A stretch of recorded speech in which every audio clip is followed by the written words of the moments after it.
Yes, this loss in California is devastating personally, politically, and socially, but its repercussions are far more dangerous than just that. Because I feel certain there is a kid out there tonight in my hometown in San Antonio, Texas, who woke up on Tuesday and heard that gay and lesbian people had again been denied their rights here in California, that they are still less than, that we are still second-class citizens, and I know all too well the dire solutions that may have flashed through his or her head. Even today, gay and lesbian kids are 4 times more likely to commit suicide than their straight brothers and sisters, and 9 times more if they come from an unaccepting environment. And for those who do survive, for those who do make it and come out to their families, 26% are told to leave home. Those aren't statistics from 1978, those are statistics from 2008. And it's the religious right. The religious right has claimed time and again that gay people threaten their families and their children. But the truth is these kinds of hateful homophobic messages and hateful homophobic legislation like Proposition 8 are literally costing America's children their lives. Literally. That is why it is our obligation today. It is our obligation here today to save those lives. And the words of Julian Bond spring to mind. And he said to me, "Good things do not come to those who wait. Good things come to those who agitate."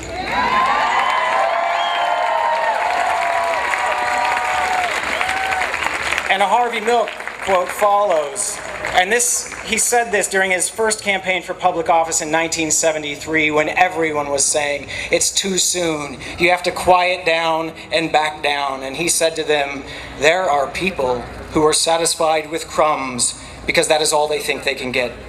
When in reality, if they demand the real thing, they will find that indeed they can get it."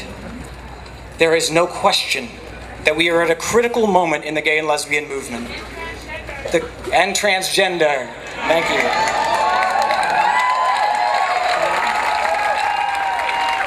There is no question that we are at a critical moment in the gay and lesbian movement. The question is now, what will we do with this moment? And I say this, it has been 30 years since Harvey Milk gave his life in our struggle for equality, and we will not wait 30 years more.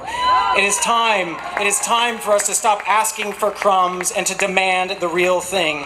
It is time for the LGBT movement to follow in the footsteps of every successful civil rights movement in this great country's history. And finally, at last, name our dream. And for me, that dream of full equality sounds like this. We, the gay, lesbian, bisexual, and transgendered people of America, demand that the promise of our Constitution and the Declaration of Independence be honored. We demand that the federal government act immediately, decisively, and unequivocally to ensure equal protection under the law for LGBT people throughout the United States of America. Full and equal federal rights. That is our promised land.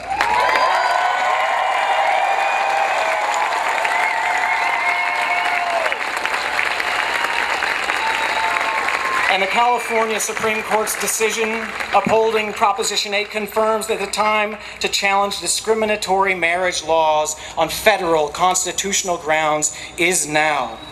The time for change, the time for this federal challenge has come, and we can win, and we will win. But let me be clear. Our state-by-state work must continue. It must be redoubled in every state capital, in every city hall, and in every ballot across this country if we are to win our dream of full federal equality. We must fire up the outreach and education campaign in a way that hasn't been seen since Harvey Milk's day. In every federal district in this nation, we must introduce ourselves and once and for all dispel the myths and lies and distortions that have plagued this country and plagued our people for generations.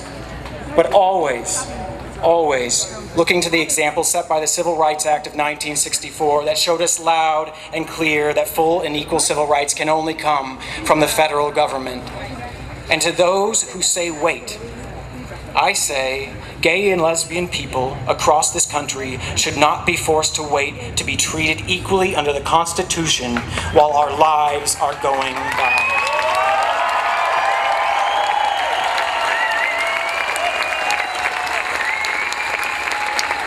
Because as Dr.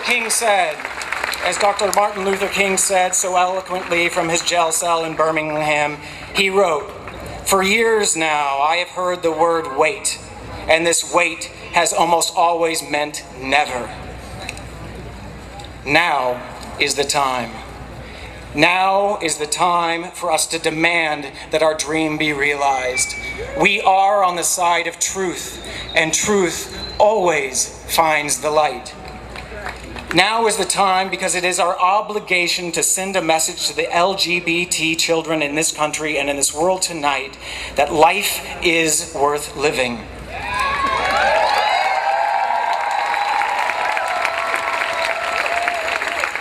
That we are fighting for their full equality from sea to sea, not partial equality in one area over another area, not equality in some distant future.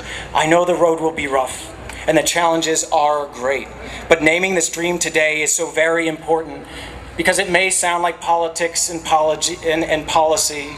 It may sound like strategy and hard work to so many of us. But to the kids out there tonight who are afraid, it sounds a whole lot more like this. You are not less than. You have brothers and sisters, gay and straight, black and white, thousands of us. And your struggle is our struggle, and your fight is our fight. And most importantly, you are loved, and there is hope for a better tomorrow. Thank you. Thank you for having me.